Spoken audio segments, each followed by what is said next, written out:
There are things people feel about you that they do not easily express. Some want to admit that they underestimated you.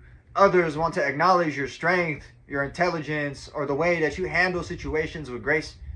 A few may even want to apologize for how they treated you. But pride keeps many silent, and ego delays honesty. But recognition does not always require words. You can sense it in their tone, in their energy, and in the way that they interact with you now. There are many things that people wish they could say to you now. Different hearts carry different confessions. Some want to admit that they misjudged you. They believe that you were insincere, that your character was an act, that your kindness concealed a secret agenda. They assumed that you were performing. And now, with time as witness, they see that they were wrong. They did not study you carefully. They studied you defensively. Some now recognize that what they accused you of was a projection of their own uncertainty. You were never deceptive. You were consistent. Others wish to admit that your presence unsettled them, not because you were harmful, but because you were reflective. You held up a mirror without trying. Your integrity highlighted their compromise. Your discipline exposed their excuses.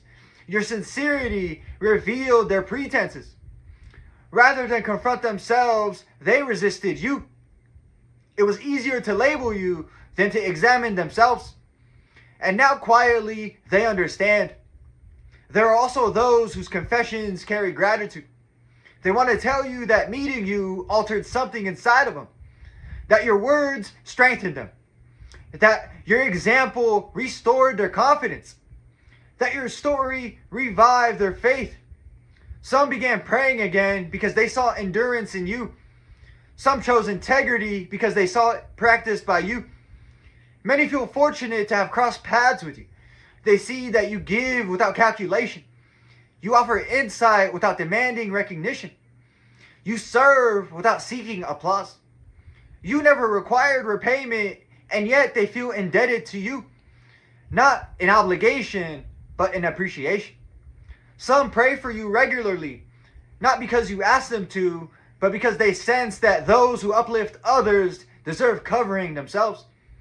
They view you as necessary, as someone whose presence adds lights to rooms that would otherwise be dim. You may never hear all those admissions, but they exist because authenticity leaves an imprint, whether acknowledged or not. I'd like to end this message off with a parable. An old well stood in a quiet village. It did not announce itself, it simply provided water. Some villagers once questioned its depth. They doubted the purity and suspected that it would run dry. But season after season, the well continued to give. Travelers passing through found refreshment. Families drew from it daily.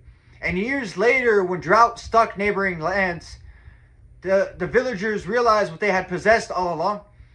The well never demanded gratitude. It simply remained consistent. And in time, even skeptics lowered their buckets. The lesson? You do not need universal approval to make meaningful impact. Those who misunderstand you may later understand themselves. Those who benefit from you may never fully express it, but integrity leaves evidence. So continue being steady. Continue being sincere. Continue giving without calculation, because light does not argue with darkness, it simply shines. And those who have drawn from it never forget where the water was found. And that's it for this message. I'd like to thank everyone who made it to the end of the video. I'm truly honored by your support. If this message resonated with you at all, please consider dropping a comment, giving me some feedback, hitting the like button, and subscribing. It's been Chris and Isty, and until next time, take care and have a good one.